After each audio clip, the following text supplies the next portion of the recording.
Halo semuanya, selamat sore dan selamat datang di podcast kami berdua. Yaitu perkenalkan, nama saya Biru Habibullah Kamelia dengan NPM 2023-62004. Dan di samping saya ada Larasati Rizkyaningrum dengan NPM 2023-620054. Oke, baiklah. Jadi kami ini adalah mahasiswa Desain Komunikasi Visual dari Universitas Indo Global Mandiri. Oke, baiklah. Jadi di video kali ini kami akan membahas kurang lebih mengenai desain di era AI. Jadi kami ingin mengobrol bagaimana sih teknologi AI ini bisa mengubah dunia ataupun proses kreatif, peran desainer, serta dinamika komunikasi visual yang sering terjadi di lingkungan, terutama di lingkungan desain komunikasi visual. Dan melalui perspektif psikologi komunikasi, kami ingin melihat bagaimana interaksi antara manusia dengan AI mempengaruhi cara kita berpikir, berkreasi, dan mengambil keputusan dalam berdesain. Oke, langsung saja kita mulai topik yang pertama. Siapa dulu nih? Laras Ya. atau aku? Oke, langsung aja topik yang pertama.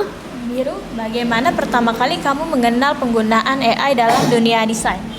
Oke, jadi awalnya itu aku kenal AI itu pas ngerjain salah satu tugas kuliah nih. Salah satu tugas kuliah yaitu tugas ilustrasi Uda. Udah kan, dosennya Uda pas itu nih. Nah, jadi aku tuh pengen jadi pas itu kalau nggak salah dosen kami itu nyuruh explore nih referensi. Nah, terus temen aku nih bilangnya kayak gini, coba aja deh kamu generate konsep lewat AI. Nah, dari situ tuh aku sadar kalau AI itu bukan cuman alat, tapi bisa juga sebagai media baru yang bisa ngasih stimulus visual. Kalau dalam psikolog komunikasi ini sama aja prosesnya, yaitu namanya proses persepsi awal. Dan AI itu ngasih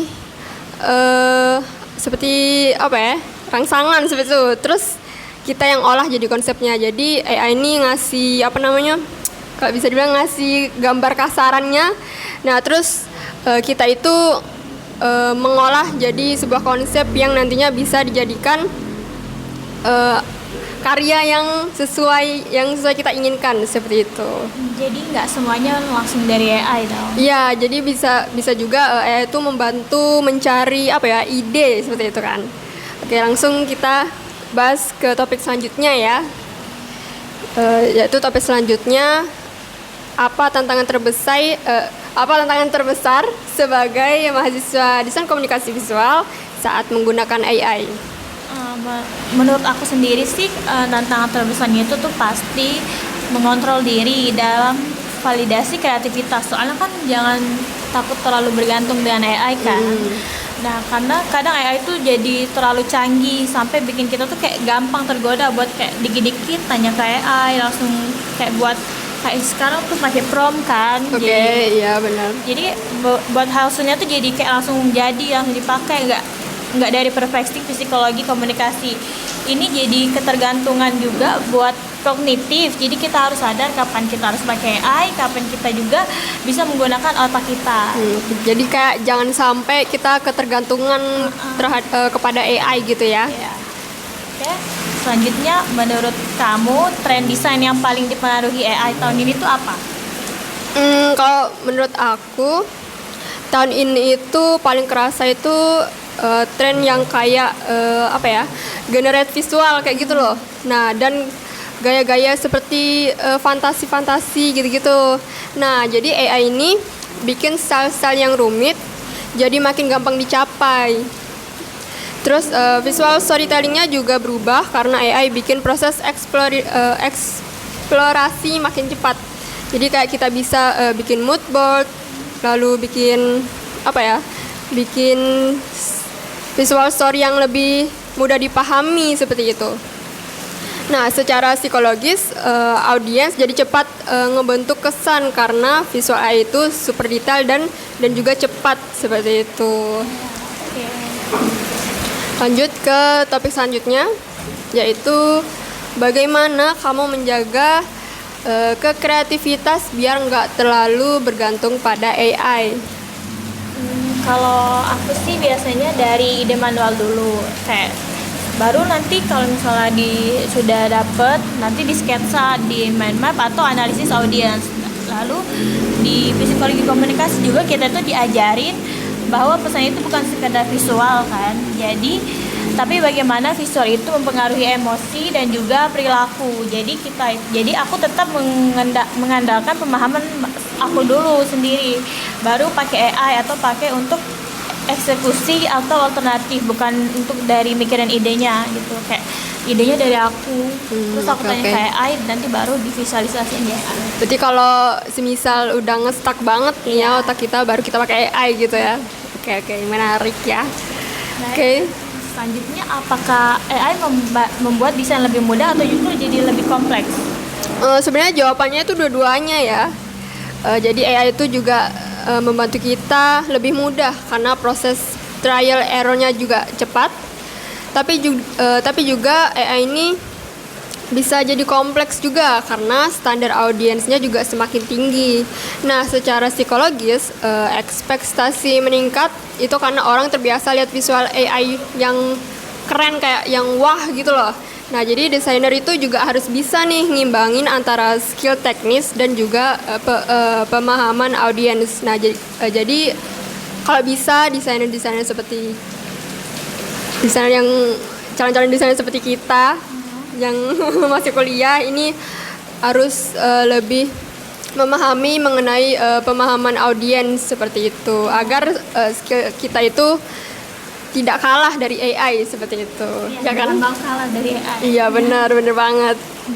Lanjut, kita masuk ke topik selanjutnya. Oh, aku ya, oke. Baiklah, kita masuk ke topik selanjutnya, yaitu bagaimana tips untuk mahasiswa atau desainer muda yang baru mau mulai pakai AI.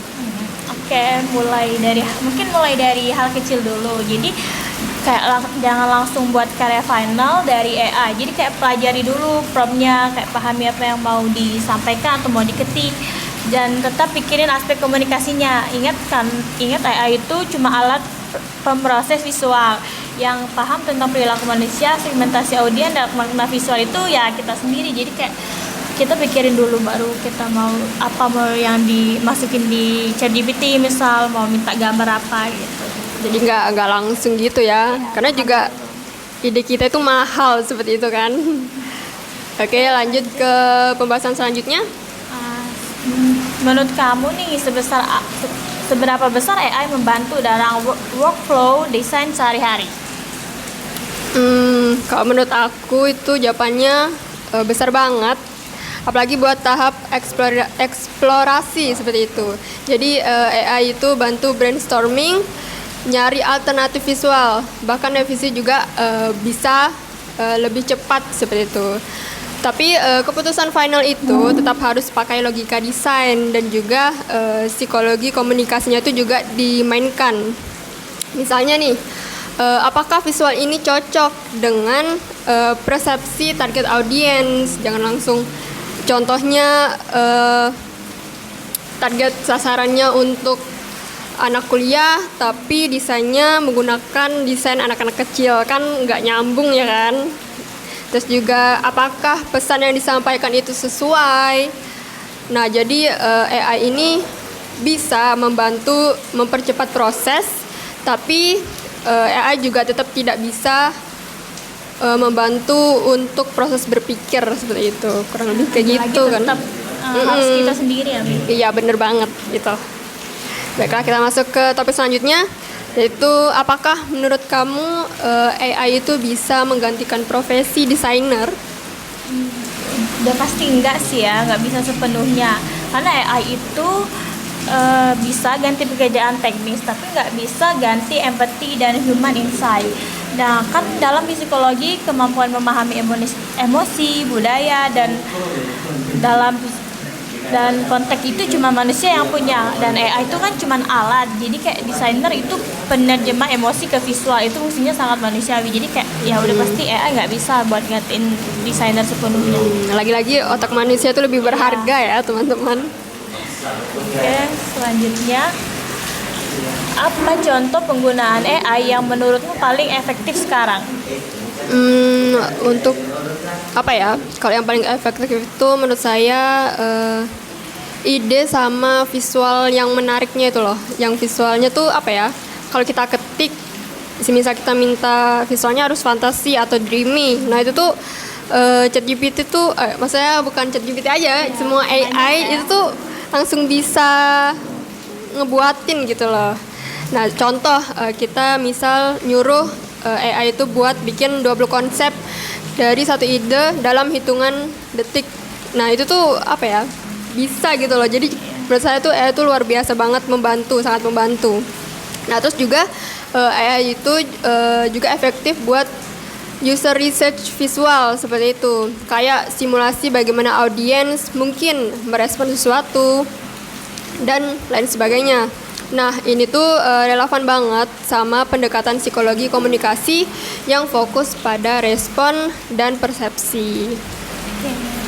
Baiklah, kita masuk ke pembahasan yang terakhir ini.